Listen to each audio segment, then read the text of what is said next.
Hoy en la clase de Pensar la Historia vamos a empezar una unidad que tiene que ver con algo que nace en los 70 en Colombia, lo que se conoce como la época de los carteles, cuyo preludio fue algo que se llamó la Bonanza Marimbera.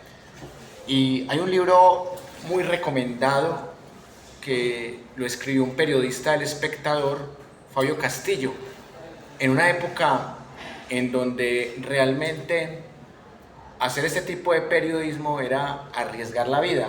Hoy día se sigue arriesgando la vida, pero por fortuna existen las redes sociales. Entonces es más fácil en este momento para un periodista hacer control político que para lo que sería un periodista en los 80, en los 70. Porque como ustedes saben, estos periódicos o canales de televisión tenían sedes físicas. Entonces, imagínese uno criticando a un delincuente que hacía parte de un cartel y el delincuente sabe en dónde trabaja uno. Entonces, si uno trabajaba en un canal de televisión, en una emisora o en un periódico, entonces fácilmente lo podían perseguir a uno, perseguirle a la familia. Entonces, hoy día sigue habiendo gran cantidad de violaciones de los derechos humanos, de la libertad de prensa. Le siguen quitando la vida a los periodistas, a los investigadores, pero por lo menos existe ese blindaje de las redes sociales. Claro, a uno también lo pueden rastrear con una serie de artimañas, por ejemplo, como el software Pegasus. Para eso fue que compraron los gringos el software Pegasus, para que acá en Colombia se montara una dictadura para perseguir personas en el marco de un estallido social. A propósito, hoy estamos celebrando, o más bien conmemorando, 4 años de un estallido social que ha cambiado la historia de Colombia. Precisamente hoy también quiero que hablemos un poco de ese tema. Pero este libro se escribió de una manera clandestina, pero apenas el libro se empezó a reimprimir y se volvió una especie de bestseller en la época colombiana, este periodista tuvo que irse al exilio, tuvo que proteger a su familia, se convirtió en un desterrado, pero no solamente porque mencionaba a los integrantes de los carteles, sino porque también mencionaba politiqueros que tenían vínculos con esos carteles. Y por eso quiero recomendarles particularmente el capítulo en donde se habla de los clanes antioqueños, que es el capítulo 3, que se llama Nacen las familias. En este capítulo hablan, por ejemplo, de los Chemas, de Pablo Escobar y del clan Ochoa, que, como ustedes han visto, Señal Investigativa hizo un informe interesante sobre el clan Ochoa y también lo relacionó con un escándalo que se conoció en la historia de Colombia como las chuzadas del DAS, en donde el terrorismo de Estado utilizó un aparato del Poder Ejecutivo como si fuera Poder Judicial para perfilar, hostigar, perseguir, amenazar periodistas, defensores de derechos humanos, políticos opositores y sus familiares. Hay gente condenada por las chuzadas del DAS, como César Velázquez, Narváez, que no solamente fue condenado por el escándalo de las chuzadas, sino que fue condenado por ejercer tortura psicológica a la periodista Claudia Julieta Duque, cuyo único pecado fue investigar el magnicidio a Jaime Garzón, en donde hubo claramente participación de aparatos paraestatales y narcoestatales. Entonces, acá, por ejemplo, En el capítulo 5 se habla de los negocios que tenían estos personajes. En el capítulo 6 se habla de los deportes, o sea, cómo lavaron dinero a través de diferentes deportes, como el fútbol, el boxeo, el automovilismo, el ciclismo, la hípica y las corridas de toros, que eso no es un deporte, pero se ve como un entretenimiento macabro de la cultura tradicional. Las corridas de toros no son un deporte, es un espectáculo de crueldad, diría yo, más que eso no es un deporte, pero aquí lo incluyen también en el capítulo de los deportes.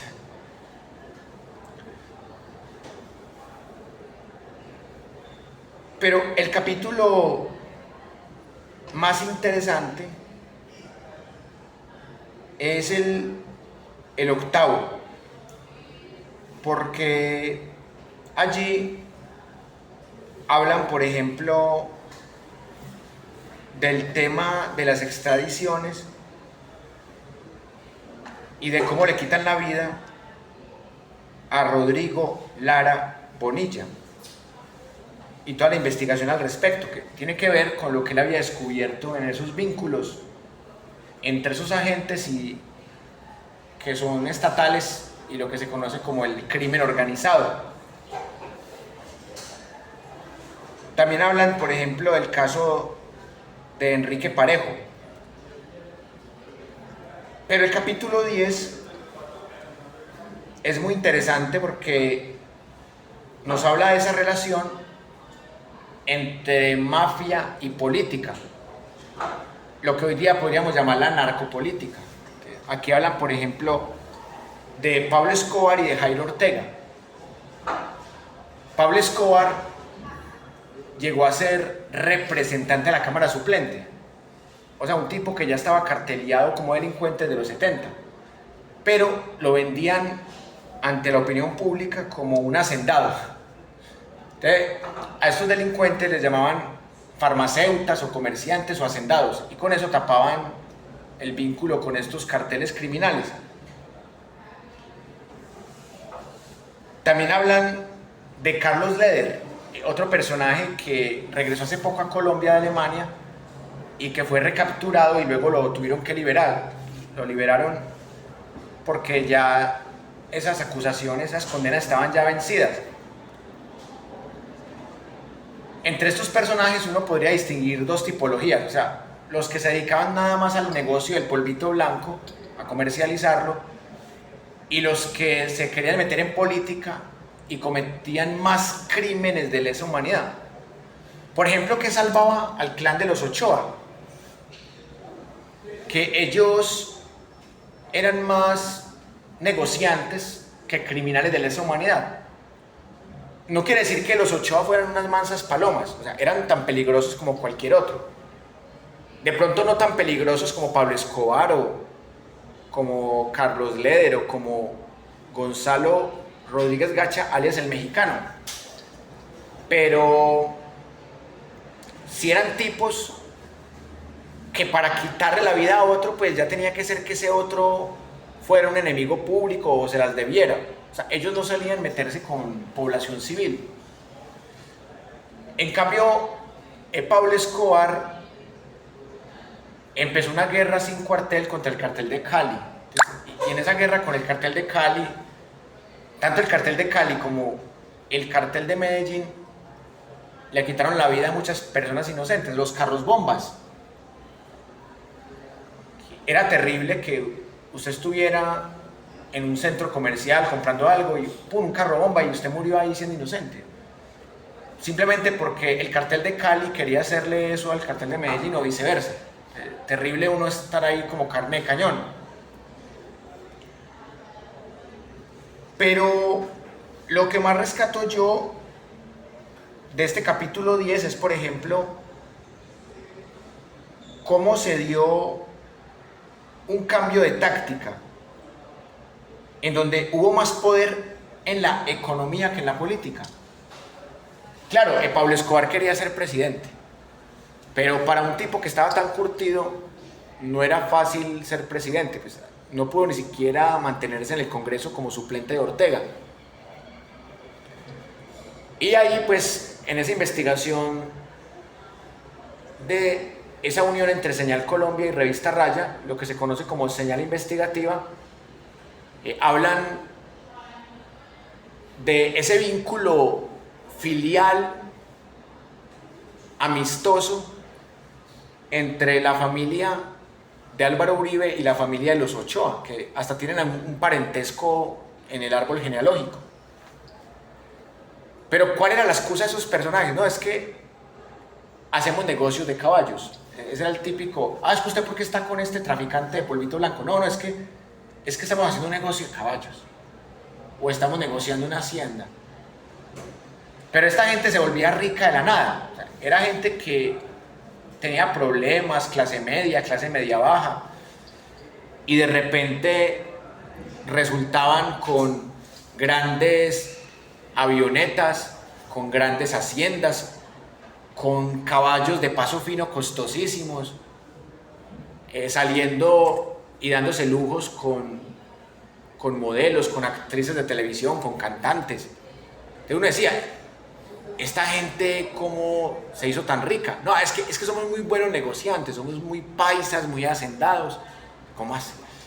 Entonces, ese cuentico de que eran muy buenos negociantes, pues tampoco es falso, porque sí eran buenos negociantes, pero del polvito blanco y de otro tipo de estupefacientes. Y por eso acá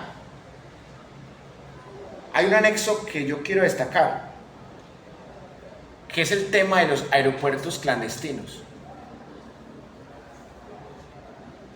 ¿Qué hizo el cartel de Medellín, por ejemplo? Buscarse una ficha que les diera licencias para traficar. Y eso venía desde Turbay Ayala, que en ese momento era el presidente dictador de Colombia. Turbay Ayala montó un régimen del terror que lo tapaba con el nombre de seguridad, la doctrina de seguridad, que no era otra cosa que la doctrina del enemigo interno. O sea, todo aquel que fuera tildado de comunista, de socialista, de izquierdista, le quitaban la vida, lo torturaban o lo exiliaban. Si le iba muy bien, lo exiliaban. Hasta el escritor Gabriel García Márquez, que es un exiliado de la dictadura de Turbay Ayala. Miren ustedes que la prensa nunca dice eso. Estoy hablando de la prensa hegemónica, estoy hablando de Caracol, de RCN, de la revista Semana, del País, El Colombiano. Esa prensa hegemónica que es de las mismas oligarquías, que ha tenido esos vínculos con la parapolítica y el narcotráfico. Ellos dicen, Gabo vivió en México, que realmente no se llama México, se llama los Estados Unidos Mexicanos. Entonces, no, que nuestro Nobel de Literatura, que sacan pecho que no, que tenemos un Nobel de Literatura y que vivió sus últimos años en México. Pero no explican que fue que la dictadura narcotraficante de Turbay Ayala lo exilió, por ser amigo de Fidel Castro, por ser izquierdista, por ser socialista, por ser, según ellos, comunista. Ahí es donde empieza la falsificación de la historia. Y por eso este tipo de libros termina siendo muy importante para entender esa manipulación. Claro, uno tiene que beber de todas las fuentes para poder hacer un pensamiento de la historia. Y hay que buscar fuentes primarias, también las fuentes que dicen mentiras hay que estudiarlas, como las que hacen estos pasquines, y las fuentes críticas de periodistas que realmente arriesgaron su vida. O sea, para este periodista, ¿qué era más fácil? ¿Ponerse a hablar de este montón de delincuentes? ¿O simplemente hacerse el bobo, como la mayoría? La mayoría de periodistas se hicieron los bobos, y uno hasta los entiende porque tenían familia, tenían miedo. Pero estos periodistas valientes que se atrevieron a contar esta verdad de que estos jinetes realmente eran mafiosos, son los periodistas que merecen una estatua y todos los reconocimientos que haya. Por ejemplo, hablando de ese tema de la politiquería y el crimen organizado. Quiero leerles, por ejemplo, la página 72, que la página 72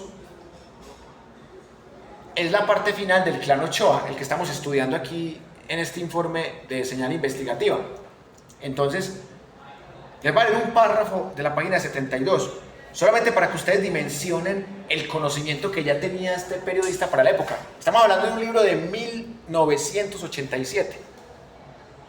Un libro que se escribió pues cuando ustedes ni siquiera habían nacido, en el 87. Imagínense lo que ya se sabía para la época con una simple investigación.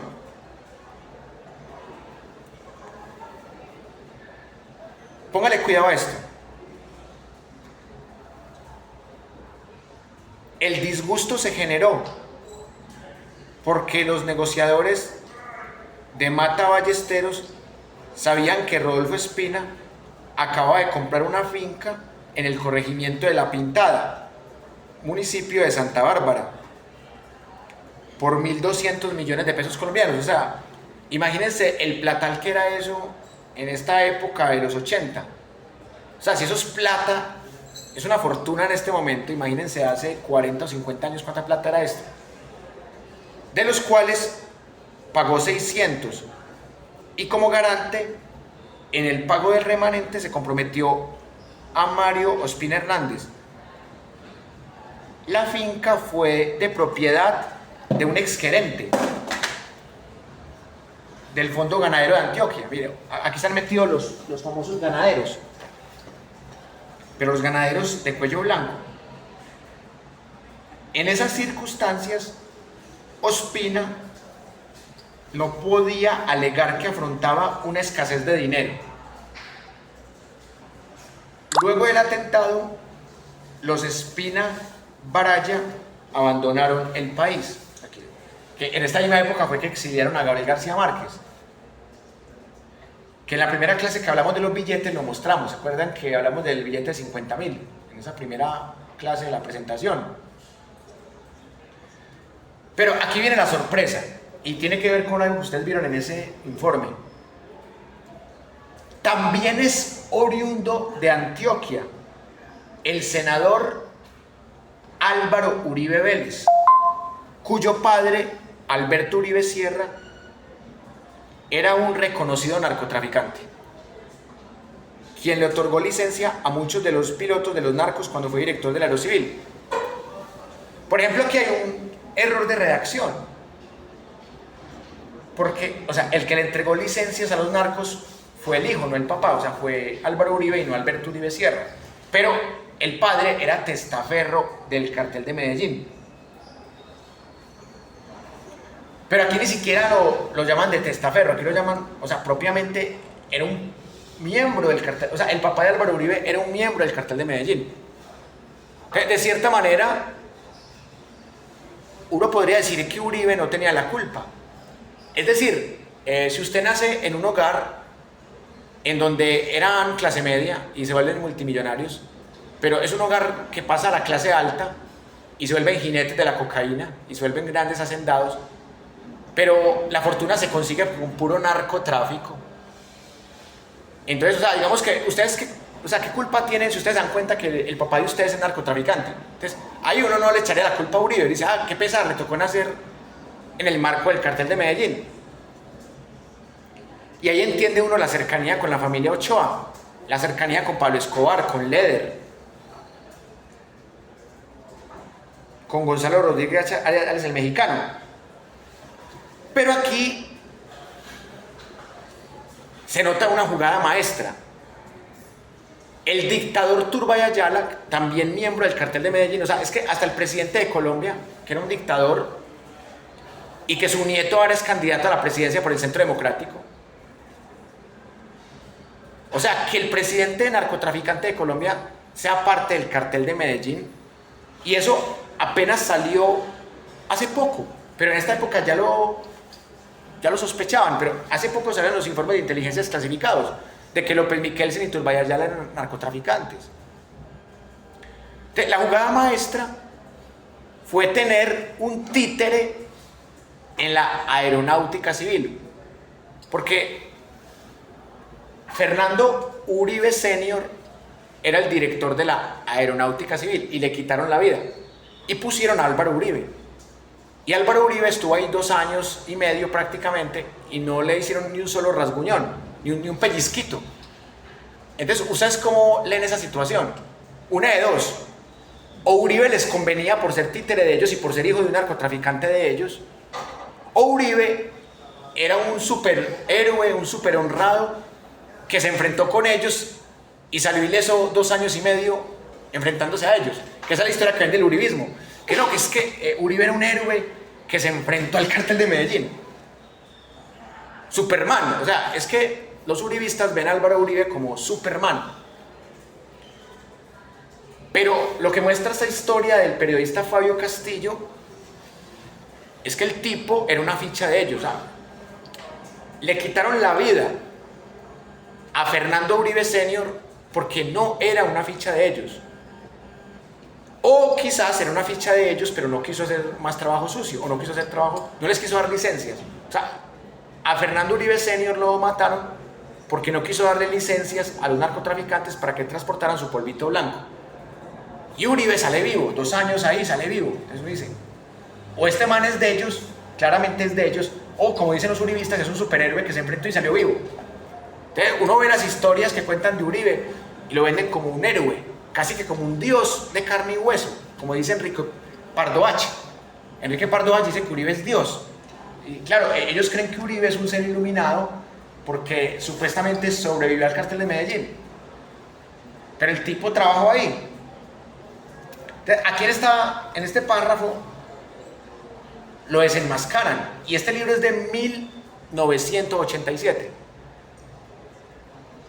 Por ejemplo, hay uribistas que son tan graciosos que dicen: es que ese libro lo escribió un petrista. Pero en 1987 nadie conocía a Petro. Nadie. O sea, ni siquiera se había desmovilizado. Era un clandestino. De pronto lo conocían por ahí los militantes del M-19 o algunos guerrilleros de las FARC. Pero nadie conocía a Petro. Entonces, si nadie conocía a Petro, ¿cómo iban a haber petristas en 1987? Que ese libro lo escribió un petrista que odia a Uribe. Esa es la forma como justifican esta investigación, o como tratan de opacar esta investigación. Entonces, póngale cuidado a este párrafo en la página 72. Al entierro de Uribe Sierra, o sea, el padre de Álvaro Uribe, asesinado cerca de su finca en Antioquia, asistió el entonces presidente de la República, Belisario Betancur, y buena parte de la crema innata de la sociedad antioqueña, en medio de veladas protestas de quienes conocían sus vínculos con la cocaína.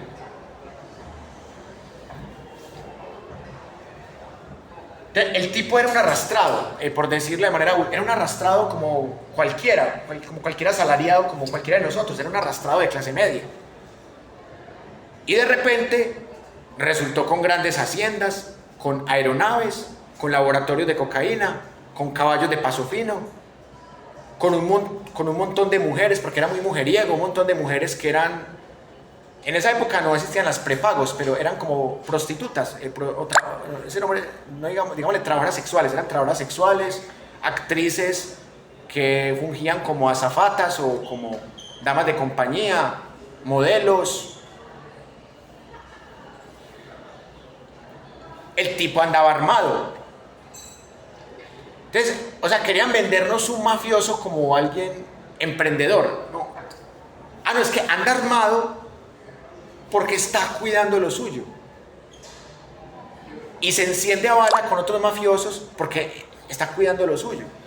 Al papá de Uribe no lo matan en un secuestro, como inventó Uribe. No es un secuestro. Al papá de Uribe lo mataron en su misma hacienda en un tiroteo entre mafiosos. Uribe le echó la culpa a la guerrilla.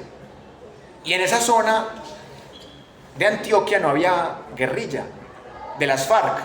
Uribe dice en su autobiografía, No Caso Perdido, del año 2012, que al papá de él lo mató la guerrilla. Mentira. Lo mataron fue los narcotraficantes del mismo cartel de Medellín, en un ajuste de cuentas. quedársele con unas propiedades. Bueno, hay dos hipótesis, bueno, y hay tres testigos vivos de la época.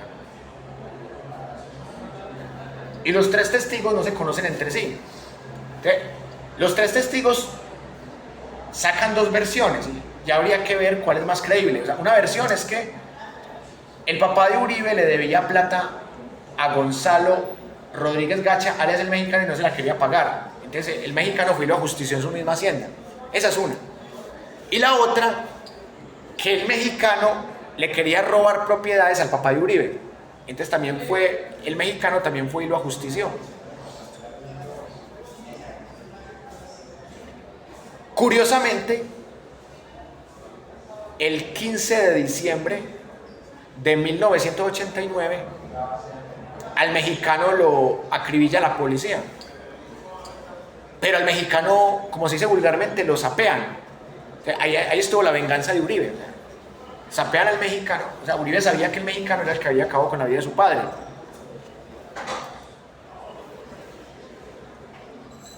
Pero al tipo lo quieren ver como un vengador. No, es que las FARC le mató el papá por secuestrarlo. Y era un hacendado que hizo su fortuna con negocios lícitos. Y él se volvió presidente para hacer justicia como debe ser. O sea, te lo venden como un héroe, como Pero lo delicado es que no solamente lo mencionan en la página 72 de este libro de 1987, sino que también lo mencionan en la página 76. Acá dice: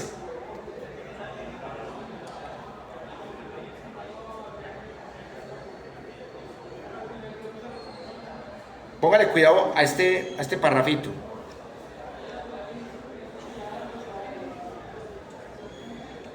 Los coqueros buscaron la solidaridad social a través de programas que aparentaban tener un sentido cívico, como Medellín sin tugurios, plan lanzado públicamente en Bogotá por el alcalde Álvaro Uribe Vélez. Recuerden que Uribe fue alcalde de Medellín como 3 meses y Belisario lo mandó a destituir por sus vínculos con el cartel de Medellín. Pero Uribe vendió la versión y sus seguidores que él salió fue por amenazas de la guerrilla. O sea, otra vez el tema de la guerrilla. O sea, lo sacaron por mafioso. Pero el tipo dijo, no, es que la guerrilla me amenazó. Bueno, la verdad es que a ese tipo toda la vida lo amenazó la guerrilla. Entonces ese tipo tuvo que haberse retirado de la vida pública hace 40 años o más. El alcalde Álvaro Uribe Vélez, y que consistió, según se supo luego, en las 1000 casas en obra negra que fueron donadas a los residentes en un basurero de la ciudad, porque esto que se llama Barrio El Bosque y Barrio Moravia, que queda aquí cerquita, que seguramente ustedes lo conocen, así sea que hayan pasado por ahí, ustedes conocen el barrio El Bosque y Moravia, allí cerquitica. Ese barrio era el basurero municipal, o sea, era un barrio de pura población desplazada, habitantes de calle, personas que tenían problemas de consumo de alucinógenos y todo eso. Entonces, ¿qué hicieron Pablo Escobar y Álvaro Uribe? Para ganar votos para el Congreso, para que Pablo Escobar fuera suplente de Ortega en el Congreso. Le dieron casa a miles de personas. Es decir, cogieron habitantes de calle y gente en situación de vulnerabilidad, gente de pronto perdida en el vicio, y les construyeron casas por allá cerquita a La Milagrosa y a Loreto. Ustedes conocen esa parte de la ciudad, el barrio, lo que llaman el barrio Pablo Escobar. Pero el barrio realmente se llama Pablo Escobar simbólicamente. O sea, si ustedes buscan legalmente, el barrio no existe, pero simbólicamente hay un mural de Pablo Escobar allá y ese nunca lo han borrado y no lo dejan borrar porque Pablo Escobar les dio techo. Entonces el que le hacía propaganda a Pablo Escobar de Medellín sin tugurios era Álvaro Uribe, allá en Bogotá, lo dice este libro. Entonces vea que Uribe siempre estuvo vinculado al cartel de Medellín, pues, o al menos mientras que el cartel de Medellín era hegemónico. Ahorita vamos a ver cuándo es que Uribe se le termina torciendo al cartel de Medellín, o a Uribe lo obligan a torcerse al cartel de Medellín, y ahorita van a ver por qué. Entonces termina el párrafo con lo siguiente. O sea, ¿Esas 1000 casas en obra negra fueron financiadas por Pablo Escobar? Obviamente que sí. Pero Pablo Escobar tenía sus fichas políticas, como Santofimio, como Uribe.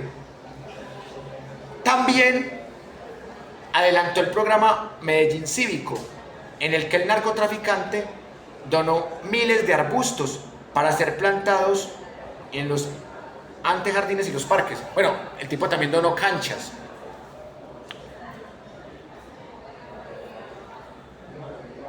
Pablo Escobar era un tipo bastante regionalista. Y él obviamente quería ser presidente. Y todo esto lo hizo antes de que el tipo fuera carteleado. Pero el mayor error de Pablo Escobar fue meterse en el Congreso. Porque ahí fue donde terminaron de ficharlo. El tipo estaba ya muy cogido. Es que les pongo un ejemplo, a ver, una cosa es ser traficante de polvito blanco, eso es una cosa. Y otra es ser una ficha política del traficante de polvito blanco. Entonces, ¿por qué Santofimio, Álvaro Uribe y compañía se camuflaban? Porque ellos no eran propiamente traficantes en ese momento. Ellos eran cómplices políticos de los traficantes. Y con la fachada de que eran del Partido Liberal.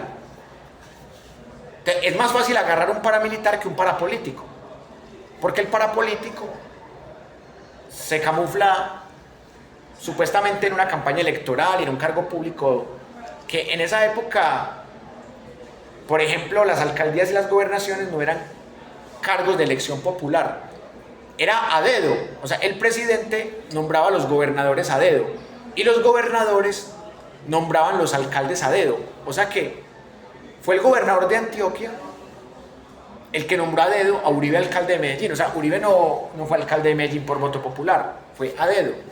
O sea, ¿cómo tendría de poder la familia Uribe Sierra y Uribe Vélez que al tipo lo ponen en la aeronáutica civil para que le dé pistas a los narcos y luego lo ponen de alcalde de Medellín a dedo? Y al entierro del papá de él va el presidente de la República, Belisario Betancur. O sea, ese tipo era poderosísimo ya en esa época. Y ya en esta época lo tenían fichado. Este libro es de 1987. Y claramente, el que más se carteleaba era Pablo Escobar. Porque Pablo Escobar sí era el comerciante netamente de polvito blanco. Y fracasó como politiquero. Estos otros se camuflaron como politiqueros y se quedaron toda la vida, o sea, siguieron siendo mafiosos toda la vida. A Santofimio por lo menos lo condenaron por el magnicidio a Luis Carlos Galán, pero a este otro apenas lo tienen en juicio y por delitos menores para tapar delitos que no son tan viejos.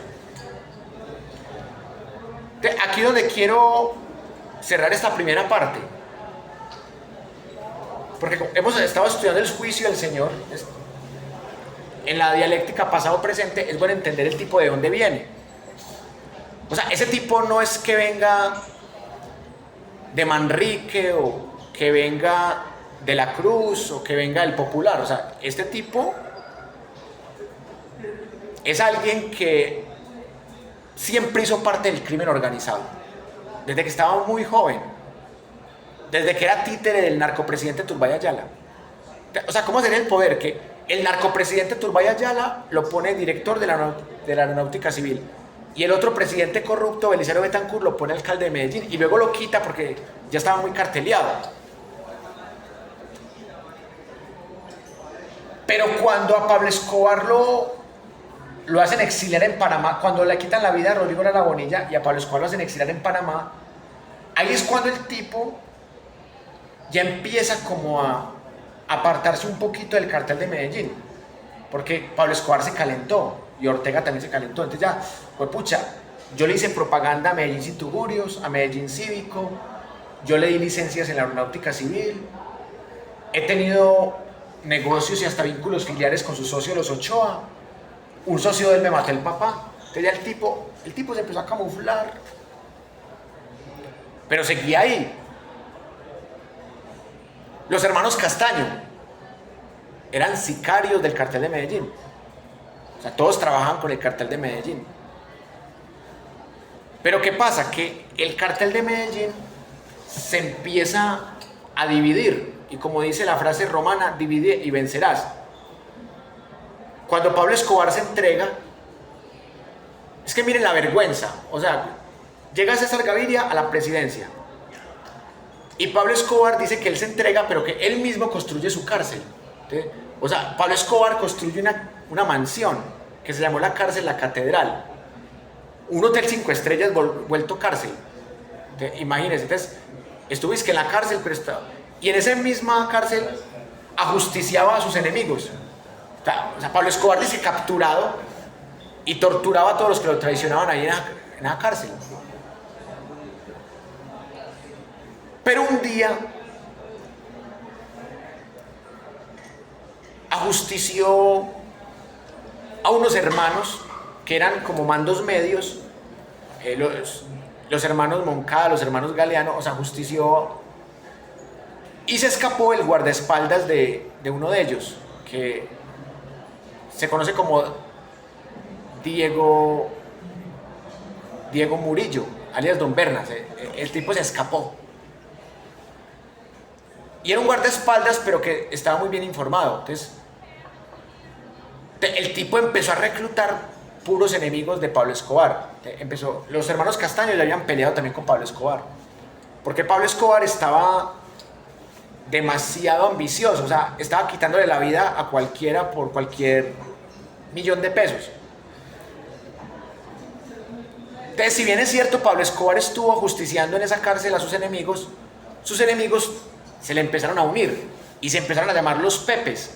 Los Pepes, que significa perseguidos por Escobar. Y ahí es cuando Álvaro Uribe también se le voltea a Pablo Escobar. Entonces, Álvaro Uribe ya lo tenían fichado los gringos en el informe que está publicado en George Washington, donde Uribe aparece como el narcotraficante 82. Entonces a Uribe le dicen, bueno, ya sabemos que usted colabora con el cartel de Medellín, pero los de la DEA negociaron con Uribe, le dijeron, bueno, nosotros le damos impunidad, pero ayúdenos a matar a Pablo Escobar. Entonces Uribe dijo, hágale. Entonces a Pablo Escobar se le torcieron todos sus sicarios y sus principales politiqueros. Se le torció Santo Eufimio, se le torció Uribe, los hermanos Castaño, que se volvieron ya paramilitares. Don Berna fue el que empezó a agrupar a todos los enemigos de Pablo Escobar. Y los gringos aportaron muchas armas y mucho dinero para matar a Pablo Escobar. Por eso es que a Pablo Escobar lo dan de baja en diciembre de 1993. Y ahí es cuando estos herederos del cartel de Medellín se empiezan a llamar la oficina de Envigado y empiezan a armar, y Gaviria se inventa las convivir para justificar una legalización del paramilitarismo otra vez como la que había habido en 1962 cuando era presidente Guillermo León Valencia. Entonces, ahí empieza el programa del paramilitarismo. La gobernación de Antioquia es totalmente tomada por el paramilitarismo con las convivir y empiezan a quitarle la vida a familias, le quitan la vida a bebés, decapitan personas y juegan fútbol con las cabezas. ¿Sabe por qué hacían eso? Para mostrar a la gente que ellos eran peores que la guerrilla, porque la guerrilla fusilaba a sus enemigos. O sea, la guerrilla no son unas masas palomas, y la guerrilla también se volvió un cartel de narcotráfico. Pero la guerrilla tenía una pequeña diferencia con los paramilitares, que la guerrilla fusilaba a sus enemigos. En cambio estos los torturaban, o sea, les picaban los pies, los dedos y los partían en pedazos, se los entregaban en costales a las familias. Y a veces se robaban la cabeza y jugaban fútbol con la cabeza y te mostraban la cabeza como un trofeo, como queriendo decir, vea, si no nos hacen caso les va a pasar lo mismo que a este, lo vamos a decapitar y vamos a entregar en un costal. Y esa fue la empresa que patrocinó a Álvaro Uribe. O sea, Álvaro Uribe siguió siendo narcotraficante, pero ya combinado con paramilitarismo. Y el tipo consiguió todos los votos de las regiones dominadas por paramilitares y así se hizo gobernador de Antioquia y luego se hizo presidente. El Urabá fue el primer campo de concentración de Álvaro Uribe, Urabá. Ayer entrevistamos a Gloria Cuartas, que era la alcaldesa de Apartadó, y ella nos contó que Rito Alejo del Río, que era un militar asociado con los paramilitares, y Uribe le dijeron, mija, váyase que la van a matar. O sea, ¿cómo es posible que un gobernador de Antioquia, en vez de decirle, mija, venga, nosotros la protegemos, así fuera por disimular, el mismo gobernador es que váyase que la van a matar, no me meta que la matan. Y los paracos hacían lo que les diera la gana en el Urabá antioqueño. Entonces este tipo es un criminal de lesa humanidad. Y da risa que lo estén juzgando por delitos menores, como sobornos y fraude procesal, pero delitos menores que el tipo cometió para tapar esto. Y cuando el tipo se hizo presidente cometió otros delitos, como el que ustedes vieron ahorita en ese informe, las chuzadas del DAS. Empezó a chuzar y a utilizar un aparato del Poder Ejecutivo como Poder Judicial. Empezó a hacer espionaje, campañas de difamación, para hacerle creer a la gente que sus enemigos políticos eran guerrilleros. Tortura psicológica a niños. Torturaron a la hija de Daniel Coronel. En esos audios que hemos visto en el juicio Uribe, en donde Diego Cadena le dice a Salazar y a su hermano, les dice como, ese Daniel Coronel está enfermo, o sea, Daniel Coronel está obsesionado con Uribe, dicen ellos, dice ahí Diego Cadena. Pero ¿cómo Daniel Coronel no va a estar en enemistad con Uribe si Uribe lo lleva calumniando varios años? Y si cuando la hija de Daniel Coronel tenía 10 años, el DAS de Uribe se la amenazó. A Daniel Coronel lo amenazaron que si seguía publicando cosas en contra de Uribe, a su hija la iban a descuartizar. O sea, estos tipos son criminales. Pero lo peor de todo es que siguen teniendo poder económico y poder político, y poder mediático y poder cultural. O sea, tienen todos los poderes. Amigos banqueros, amigos multimillonarios, agentes de la DEA que son narcos que los apoyan. O sea, Uribe es un informante y colaborador de la DEA desde 1991. Ahí fue cuando se torció. Y a la DEA no le importa que sean paracos, desde que les ayuden al negocio de ellos. O sea, a la DEA no le importa que Uribe sea paraco. Si les importara hace rato lo hubiera extraditado. Tampoco le importó que fuera narcotraficante, porque al fin y al cabo Uribe terminó haciendo negocios con el cartel de Sinaloa. O sea, Uribe no dejó el narcotráfico, cambió de bando. ¿Sabe qué nos dijo el piloto de la mafia? Jorge Mauricio Herrera Bernal, que Uribe era el narcotraficante más rico de Guatemala. O sea, el narco más rico de Guatemala no era un guatemalteco, sino que era Uribe. Entonces me da mucha risa cuando la prensa y la historiografía hegemónica nos vende a este tipo como un expresidente que fue muy bueno para el país, que trajo mucha seguridad, que mató varios guerrilleros. O sea, venden a Uribe como un héroe. Así como a Pablo Escobar también hay gente que lo vende como un héroe. A Simón Bolívar también lo venden como un héroe. Realmente no fueron héroes, fueron totalmente tiranos, y son tiranos en la historia. Pero ¿por qué quería dejarles esta reflexión? Porque lamentablemente la gente no se está informando con estas investigaciones o esas tan rigurosas. O sea, la gente en su mayoría se desinforma es con pasquines que mienten descaradamente, que victimizan al victimario, que falsifican la historia, que se burlan de las víctimas, que sacan comerciales haciéndole propaganda a esta gente, queriendo decir que son los salvadores de cara a 2026. O sea, que esta gente que lleva delinquiendo más de 45 años, que hicieron parte del cartel de Medellín, que hacen parte del cartel de Sinaloa, que tienen negocios con los más corruptos de la DEA, que han masacrado poblaciones, que han robado tierras, son dizque los salvadores. O sea, son los que nos van a salvar de Petro. O sea, estos son los salvadores. Y quiero terminar con esto para que nos vamos al descanso. Paola Holguín, su padre también era testaferro del cartel de Medellín. Paola Holguín es una precandidata del Centro Democrático. Paola Holguín es que vamos a sacar la motosierra de Milei. Uribe la corrigió en ese foro que fue en Huila. Es que no, mijita, no hable de motosierra, que es que eso nos recuerda un contexto muy difícil, porque es que los paramilitares mataban a gente con motosierras. Uribe como vendiéndose como el policía bueno. O sea, ellos tienen una estrategia. La estrategia es que los uribistas que son candidatos a algo se venden como los de mano dura, que vamos a hacer cárceles para meter a los castrochavistas que delincan, vamos a aplicar la motosierra de Milei, vamos a quedarnos calladitos con los aranceles de Trump, vamos a apoyar al Estado de Israel. O sea, ellos hacen la parte no asertiva o la parte hostil. Y Uribe los corrige. Ellos insultan a Petro y Uribe defiende a Petro. Entonces Uribe, no, vamos a dar argumentos, no insultemos al presidente Petro, vamos a hablar con argumentos. Y él también ha insultado a Petro, le ha dicho sicario, neocomunista, pero él se vende como el policía bueno. Entonces la estrategia para ganar las elecciones en 2026 es que ellos atacan a Petro, ellos atacan todas las tesis progresistas y defienden todas las tesis fascistas.